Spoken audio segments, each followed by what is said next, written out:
آپ اس ملک کی ضرورت بن جائیے.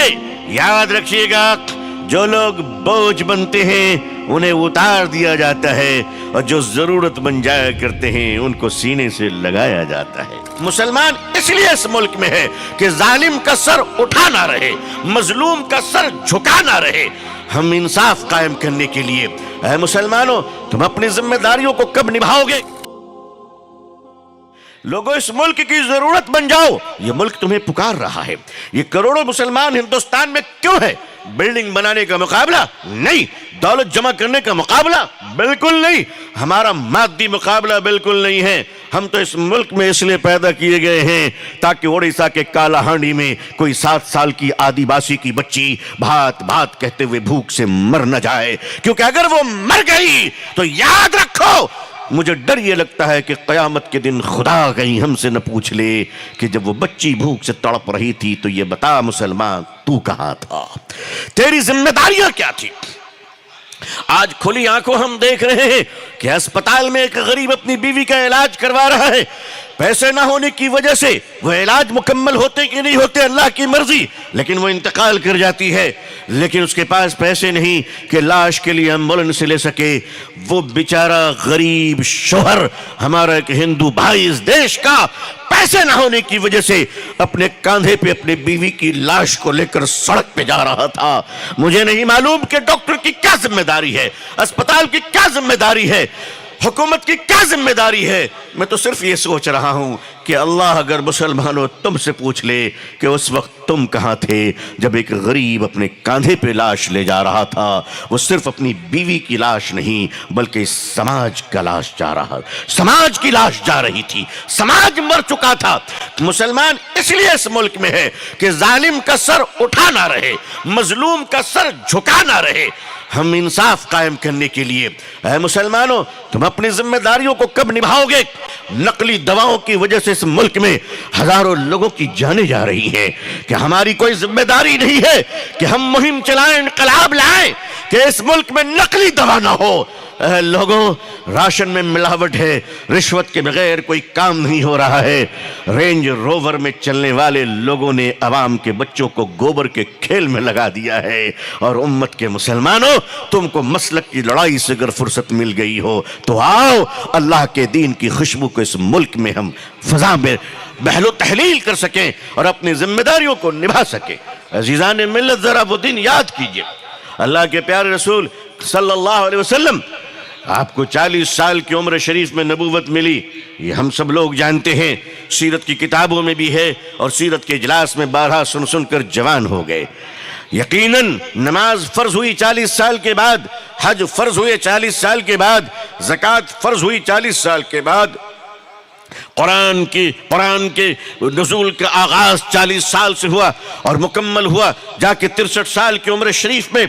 یعنی تمام اسلام شریعت سب 40 سال کے بعد ہے, مکمل اسلام 40 سال کے بعد ہے. سوال یہ اٹھتا ہے کہ اگر نبوت 40 سال کے بعد, نماز 40 سال کے بعد, قرآن کا نزول 40 سال کے بعد, زکوٰۃ کی فرضیت 40 سال کے بعد, شریعت کی تکمیل 40 سال کے بعد, تو یہ سوال بالکل بجا ہے کہ مسلمانوں کبھی یہ بھی تو سوچو کہ میرے رسول صلی اللہ علیہ وسلم آپ 40 سال پہلے مکے میں کیا کر رہے تھے؟ 40 سالہ آپ کی زندگی, نبوت والی زندگی تو صرف 23 ایئرز ہے, یہ تو 40 ایئرز ہے, یعنی بالکل جسٹ لائک ڈبل, تھوڑے بہت فرق کے ساتھ. تو 23 سالہ نبوی زندگی, تو 40 سالہ جو زندگی تھی وہ کون سی زندگی تھی؟ میرے آقا نے 40 سالوں تک مکے میں کیا کیا؟ آئیے ذرا اس زندگی پر غور فرمائے. میرے آقا صلی اللہ علیہ وسلم, ایچ مائیکل ہارٹ نے اپنی کتاب دی 100 میں اس کا بڑا زبردست نقشہ کھینچا ہے. اس کے علاوہ بھی لوگوں نے بہت ساری کتابیں لکھی. اس دیش کے, اس ملک کے ہمارے ہزاروں ہندو بھائی ہیں جنہوں نے حضور صلی اللہ علیہ وسلم پر بڑی بڑی کتابیں لکھی. یہ تو آج ماحول اس لیے خراب کیا جا رہا ہے تاکہ لوگ پڑھنے لکھنے کی طرف نہ جائیں, لوگ سچائی کی تلاش میں نہ جائیں, اتہاس نہ لکھا جائے, صرف نام بدل دیے جائیں. معاف کیجئے گا, نام بدلنے سے کام نہیں بدل جایا کرتے. جنوری کی ٹھنڈک سے بچنے کے لیے اس کا نام اپریل نہیں رکھا جاتا, پیارے کمبل اوڑھے جاتے ہیں. مقابلہ صحت مند طریقے سے کیے جاتے ہیں، مقابلے سے ہوتا ہے، اور صحت کے طریقے سے اللہ کے رسول صلی اللہ علیہ وسلم نے 40 سالوں تک مکے کی گلیوں میں، مکے کے چبوتروں میں، مکے کے گرد و پیش میں آپ نے کیا کیا؟ آپ نے کردار پیش کیا۔ 16 سال کی عمر ہوتی ہے اللہ کے پیارے نبی صلی اللہ علیہ وسلم، تو آپ دیکھتے ہیں کہ مکے میں سماجی برائیاں بڑھ چکی ہیں، ناریوں کا سمان نہیں ہے۔ اگر کوئی باہر سے تجارت کرنے کے لیے تاجر آتا ہے تو مکے کے دبنگ لوگ، چودھری لوگ مسل پاور کے ذریعے ان کا سامان تو لے لیتے ہیں مگر اس کی قیمت ادا نہیں کرتے۔ وہ تاجر روتا ہوا اپنے وطن واپس جاتا ہے۔ حضور صلی اللہ علیہ وسلم کا دل، آپ کا دل بے چین و بے قرار ہونے لگا کہ اے مکے کے لوگوں، یہ تمہارے ساتھ کیا ہو رہا ہے؟ کہ یہ تمہاری کون سی تہذیب ہو گئی ہے؟ دیکھ رہے ہیں کہ کوئی مسافر آ رہا ہے تو وہ راتوں میں بھوکا سو جا رہا ہے۔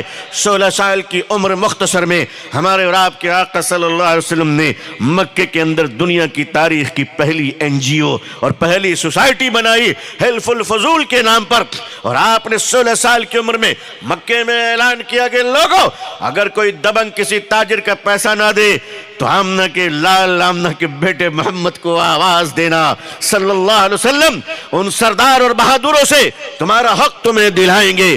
اے مسافرو، اگر مکے میں آؤ رہنے کا ٹھکانہ نہ ہو تو عبداللہ کے در یتیم کو بتانا، اگر تمہیں بھوک لگے اور کھانا نہ ہو تو محمد کو آواز دینا صلی اللہ علیہ وسلم، تاکہ میں اپنا کھانا تمہیں کھلا سکوں۔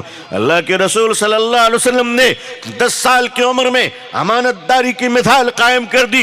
11 اور 12 سال کی عمر میں مکے میں مشہور ہو گئے۔ عبد المطلب کا پوتا، اس کا اصلی نام محمد ہے صلی اللہ علیہ وسلم، لیکن اہل مکہ صادق کے نام سے پکارتا تھا، امین کے نام سے پکارتا تھا۔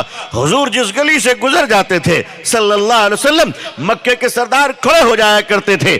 40 سال تک میرے آپ کے آقا صلی اللہ علیہ وسلم نے اہل مکہ کے سامنے اپنا کریکٹر پیش کیا، اپنا کردار پیش کیا کہ اہل مکہ دیکھ لو، اللہ نے دکھا دیا کہ جب میں اپنے محبوب کو نبوت دوں گا تو اے مکے کے لوگوں، تم میرے محبوب کے اختلاف تو کر سکتے ہو لیکن میرے محبوب کو جھوٹا نہیں کہہ سکتے۔ کریکٹر بتانے کے لیے اے لوگو، اے میرے بزرگوں، یہ ملک بھی ہم سے ہمارا کریکٹر معلوم کرنا چاہ رہا ہے کہ مسلمانوں تم بتاؤ کہ تمہارا کریکٹر کیا ہے۔ وہ مسلمان اس ملک میں اپنا کریکٹر کیا پیش کرے گا جو چاول میں ملاوٹ کرتا ہو، جو نقلی دوائیں بیچنے میں شریک ہوتا ہو، وہ مسلمان جو سود خوری کی طرف جاتا ہو، وہ مسلمان جو دوسروں کا حق مارتا ہو، وہ مسلمان جو 1 میٹر کپڑا بھی ایمانداری سے بیچ نہیں سکتا، وہ مسلمان جو یتیم اور نادار کی امانتوں میں خیانت کرتا ہو، وہ اس ملک میں اپنا کریکٹر کیسے پیش کرے گا؟ اے امت مسلمہ کے جیالو، کھڑے ہو جاؤ، یہ ملک تمہیں آواز دے رہا ہے کہ اپنا کردار پیش کرو۔